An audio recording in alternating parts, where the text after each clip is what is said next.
Are you listening?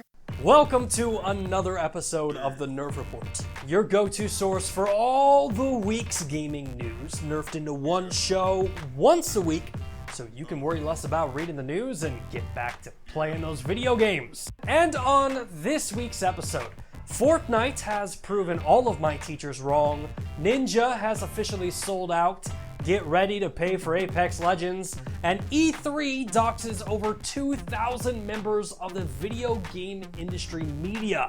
But before we get into any of that, your top headlines. First up this week, let's talk about the story that rocked the world of streaming to its core. Twitch streamer Tyler Ninja Blevins announced this week that he was packing his bags and taking his streams to Mixer.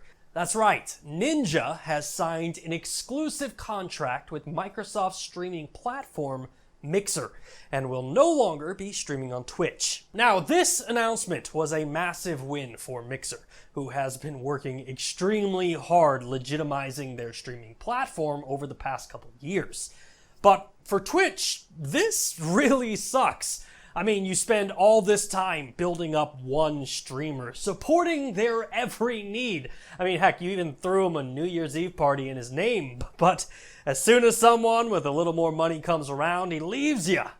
If you ask me, that's the ultimate betrayal. In the building! You damn right he is! Go get him, Hulkster! Talking about. Yes, sir! Get him, Hogan! Go get him, baby!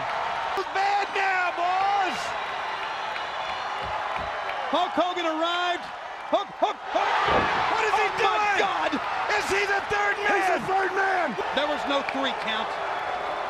I never thought I would say that he's yellow, but he may be wearing red, but he's wearing red and yellow. You know, we've been doing this show for 2 years now, and the word exclusive has never once come out of my mouth.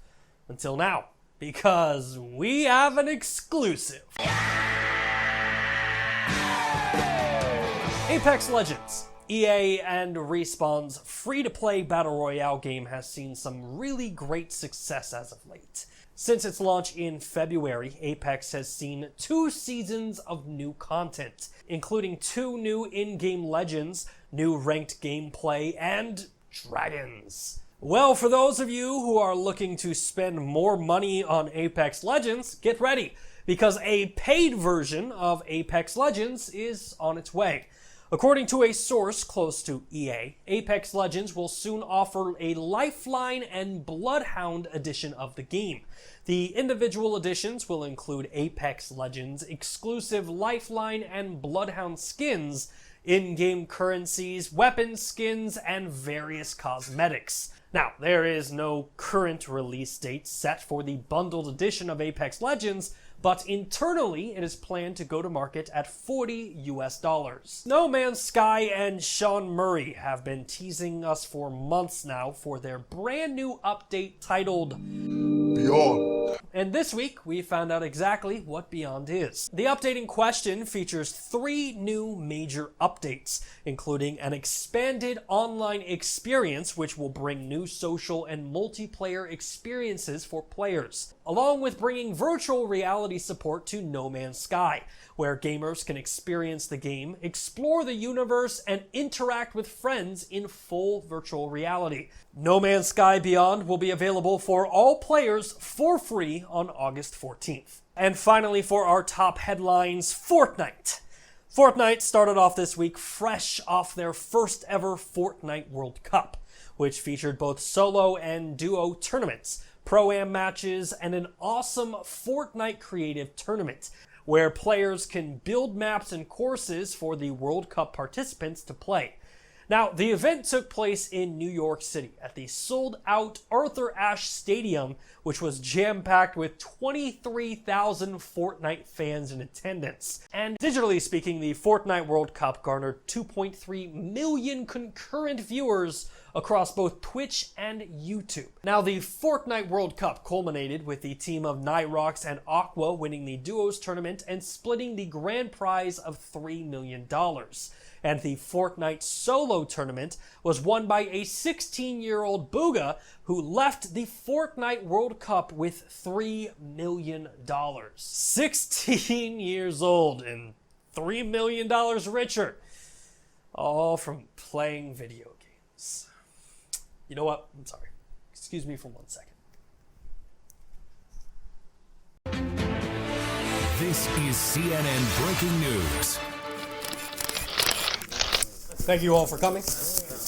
I understand all of you have a lot going on right now, so I will make this brief.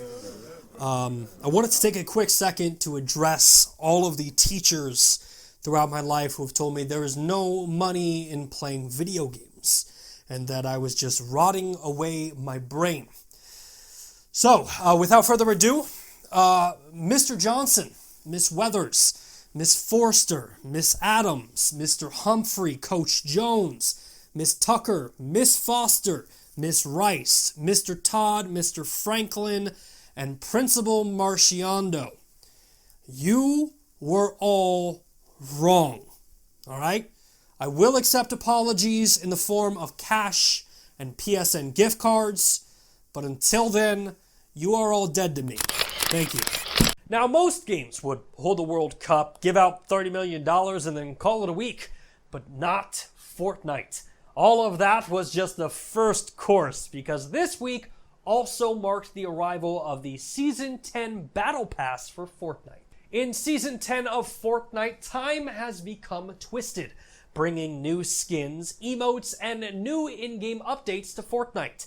Updates like the Brute, a massive two-player mech vehicle which allows players to dominate the battlefield in ultimate Titanfall fashion.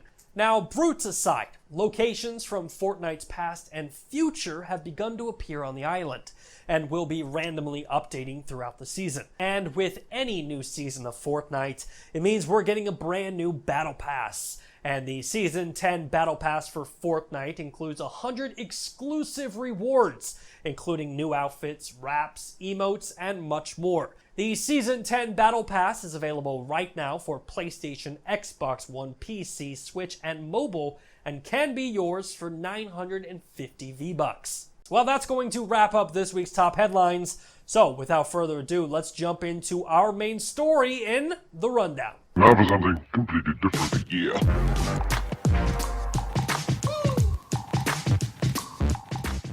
E3.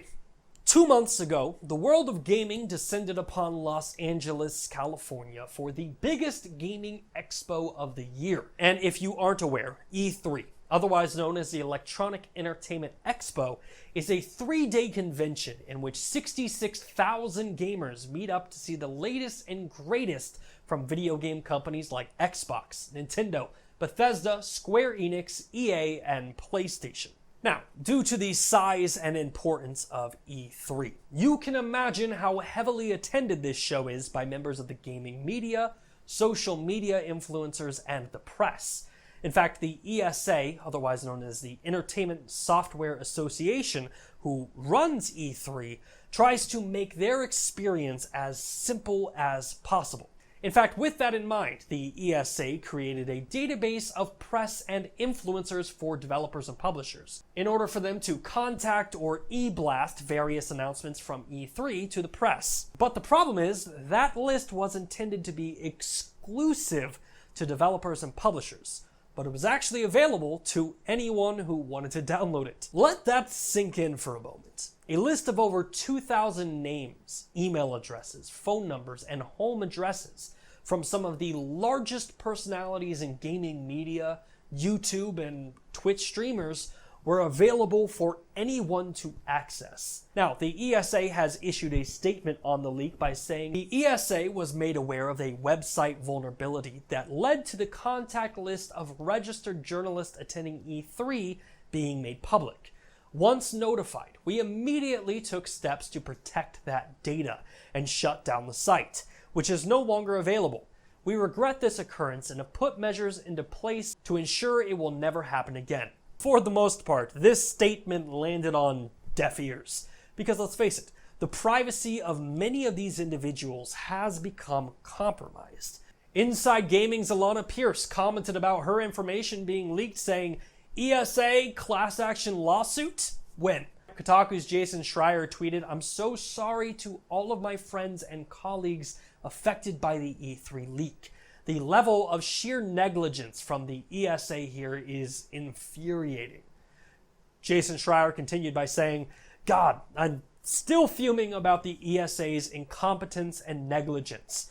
How can anyone ever trust E3 with their information again? And to some of you, this might seem like an overreaction, but let's not forget, just last year, someone discovered the home address of Twitch streamer Dr. Disrespect and shot at his house while he was streaming. Or how about when a man armed with a shotgun broke into Rooster Teeth star Gavin Free and cosplayer Megan Turney's home?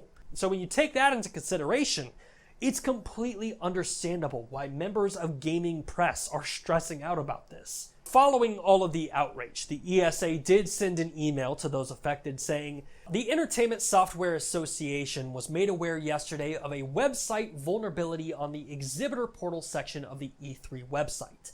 Unfortunately, a vulnerability was exploited, and that list became public. We regret that this happened and are sorry.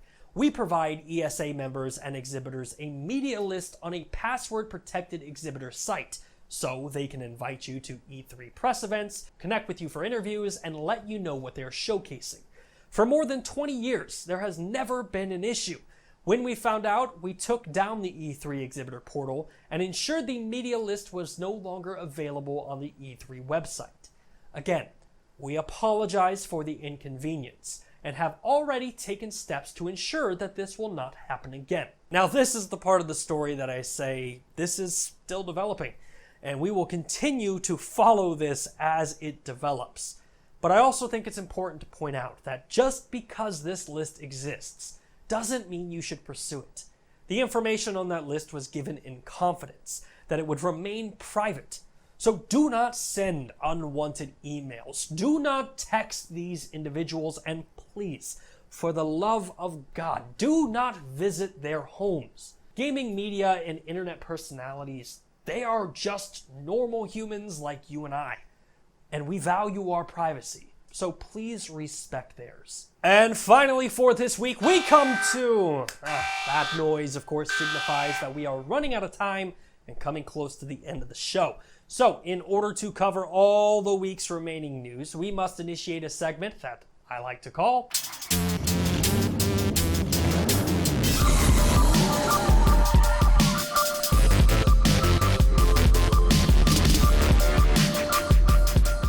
Every single week, we have so much news to talk about and so little time to do it.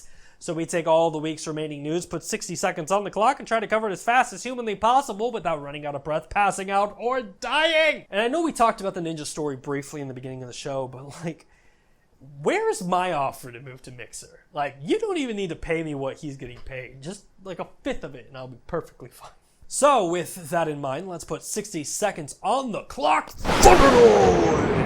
And go. Outer Worlds is coming to the Nintendo Switch. We finally got a release date for Concrete Genie, which will be coming to the PlayStation 4 on October 8th. Speaking of release dates, Destiny 2's New Light and Shadowkeep is delayed until October 1st. This week marked the 30th anniversary for the OG Game Boy. That's really cool. Warframe currently has an in-game summer event going on called the Dog Days of Summer, which features Super Soakers and water guns. Turok 2 is coming to the Nintendo Switch on August 9th. E-Honda has been revealed that it is coming to Street Fighter V. Can't wait. He was the one character that I thought was missing the entire time. PlayStation has officially sold 100 million PlayStation 4s worldwide. The Xbox One S turned 3 years old this week. Google announced the Google Play Pass, which will be combating the Apple Arcade. And For Honor and Alan Wake are free in the Epic Games Store right now. That is it for Nerfed in 60 seconds, and that is it for this week's episode of the show. If you like what you saw and you want to see more content just like it, hit that subscribe button. It's been a long day. Hit that like button and please share it with your friends. As always, my name is Bryant Chappel. You are you, and this has been the Nerf Report. Thanks for watching. Nintendo is now offering hope to all of those suffering from drifting Joy-Cons. No longer do you have to fear playing your Switch in public, only to be embarrassed by your Joy-Con dysfunction. You can finally play your Switch with pride. Make sure to reach out to Nintendo if you are suffering from JD or premature drifting.